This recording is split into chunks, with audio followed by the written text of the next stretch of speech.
Assalamualaikum warahmatullahi wabarakatuh.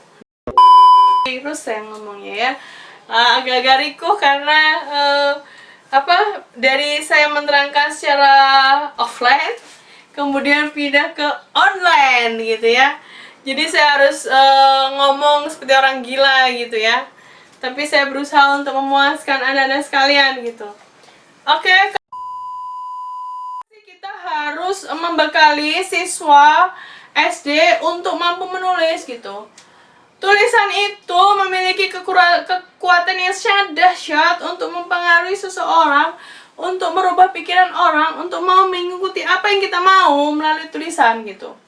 Kemudian seorang penulis juga dibutuhkan dalam bidang ilmu pengetahuan apabila jadi seorang ilmuwan itu tidak hanya sekedar dia mampu untuk meneliti, tapi harus juga mampu untuk menulis ide-idenya seperti Albert Einstein.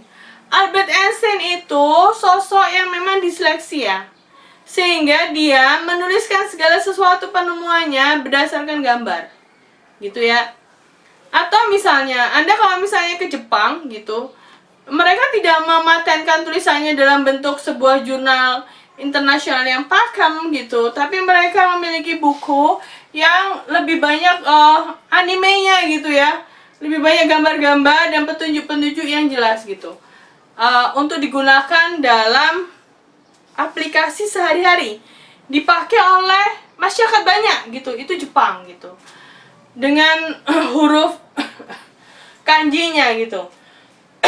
Berbeda dengan Jerman, Amerika, dan Inggris gitu. Tapi seorang ilmuwan apabila ingin diketahui atau diakui ekstensinya dalam dunia ilmu pengetahuan, maka dia harus mampu menulis dalam menggunakan jurnal ilmiah gitu ya. Memangnya sampai di situ anak SD tidaklah, tapi kita sudah membekali dia bagaimana dia terampil menulis, berani mengungkapkan perasaannya tanpa takut-takut gitu, karena kan sekarang negara demokrasi gitu, jadi semuanya serba keterbukaan, tidak perlu takut-takut untuk mengatakan segala hal gitu. Tapi kita tidak boleh dalam peraturan di Indonesia ini, kita tidak boleh menulis hoax. Artinya hoax adalah kita menulis yang sifatnya tipu menipu, yang tidak sesuai dengan realistis. Berbeda dengan cerpen gitu, bukan. Maksudnya misalnya kita menjelekkan orang, tapi kita tidak memiliki bukti, kita hanya koar-koar saja menulis kejelekan dia tanpa ada bukti, maka Anda akan terkena undang-undang informasi dan telekomunikasi gitu. Anda bisa dihukum gitu apabila yang dijelekan itu melapor gitu. Jadi Anda harus hati-hati gitu. Siswa Anda juga pun harus diterangkan gitu bagaimana mereka bisa menjadi seorang penulis yang lurus gitu, penulis yang baik gitu, penuh ide-idenya yang positif gitu ya, sehingga membawa berkah dunia akhirat gitu. Oke, kita akan lanjutkan lagi dengan pemakaian ini ya, PowerPoint. A few minutes later. Pengertian menulis. Hatton mengatakan menulis suatu kegiatan yang kompleks dan kadang-kadang sulit diajarkan. Memang iya gitu. Jadi modal dasar dari menulis itu adalah membaca gitu. Jadi oke, saya akan menerangkan ini ya tentang Hatton. Matiin dulu, oke. Jadi gitu ya. Jadi dalam hal harus terampil menulis, caranya, tipsnya gimana gitu. Anak itu harus cinta terhadap buku. Mereka harus diajarkan bagaimana mencintai buku, haus akan pengetahuan. Seperti halnya Finlandia, Swedia, itu adalah negara-negara nomor 1 yang mencintai buku gitu. Sehingga banyak, jadi kalau sudah mencintai buku, warga negara suka membaca, maka akan muncul gairah menulis. Akan muncul banyak buku-buku tercetak di situ karena mereka memiliki pandangan yang luas dari bacaan yang mereka baca gitu ya. Itulah yang efek dari cinta buku atau apa sih ya, kutu buku gitu ya. Jadi modalnya adalah harus kutu buku gitu.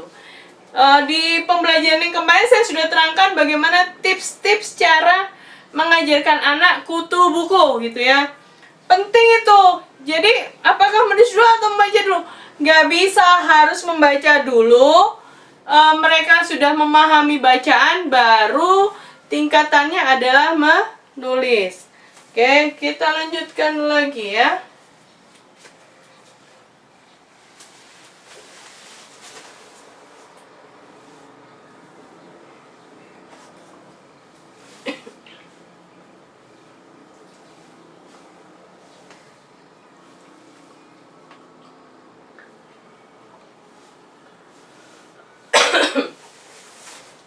Faktor yang menentukan hasil tulisan ya, oke.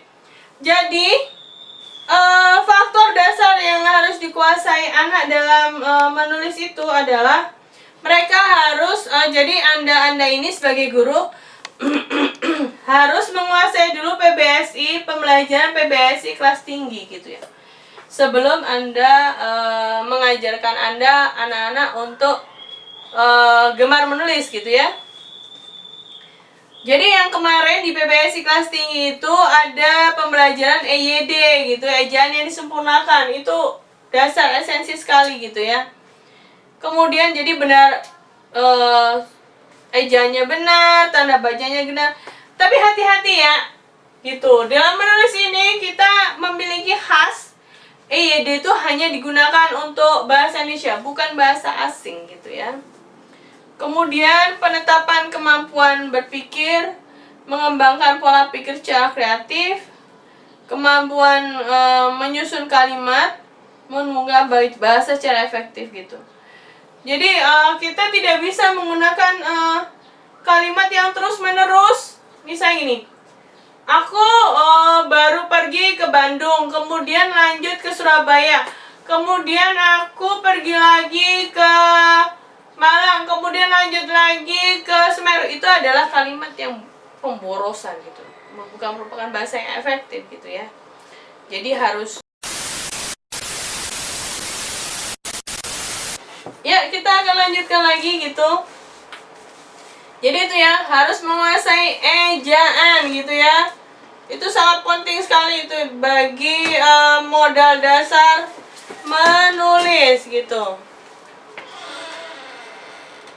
Terus yang dalam perkuliahan ini gitu ya, dalam perkuliahan ini siswa diajarkan bukan lagi cara menulis ejaan atau dikte, bukan.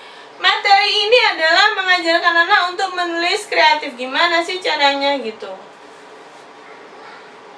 Terus jadi kalau misalnya seorang penulis itu, hebatnya seorang penulis itu adalah bisa mempengaruhi pikiran orang untuk mengikuti apa yang kita mau gitu ya. Jadi itu menulis narasi gitu ya. Jadi hebatnya seorang penulis itu di situ gitu. Terus acuan apa sih yang menjadi dasar orang untuk bisa menulis kreatif secara narasi gitu ya? Alur cerita dan komponennya, latar belakang, konflik karakter, ini sudah saya ini adalah modal dasar yang sudah diterangkan di PBSI kelas tinggi. Saya tidak mau menerangkan lagi gitu ya. Jadi memang kekuatan dari sebuah tulisan adalah pada alur cerita, latar dari cerita itu, kemudian karakter pelakunya gitu. Kemudian langkah menulis narasi, apa sih yang melatih menulis narasi itu? Menulis bebas, kemudian memperbaiki struktur dan tata tulis, kemudian struktur kalimatnya itu juga harus diperbaiki. Itu adalah terus menerus latihannya. Anda kalau mengajarkan menulis kepada anak usia SD, tidak boleh misalnya lebih dari 2 paragraf awal, itu 1 paragraf dulu gitu ya. Biasanya saya dulu sebagai guru SD, saya akan memberikan sebuah gambar gitu. Kemudian mereka bebas untuk mengungkapkan cerita dari gambar itu gitu. Anda nggak boleh melarang-larang gitu, biarin aja mereka bebas. Yang kedua, bisa jadi strateginya adalah mereka dibiarkan untuk menggambar bebas. Kemudian mereka harus menuliskan apa maksud yang dia gambar gitu. Itu juga merupakan latihan menulis gitu. Jadi sampai di sini dulu gitu ya. Oke, sampai di sini dulu perkuliahan ini gitu. Jadi akan kita sambung lagi untuk minggu depan.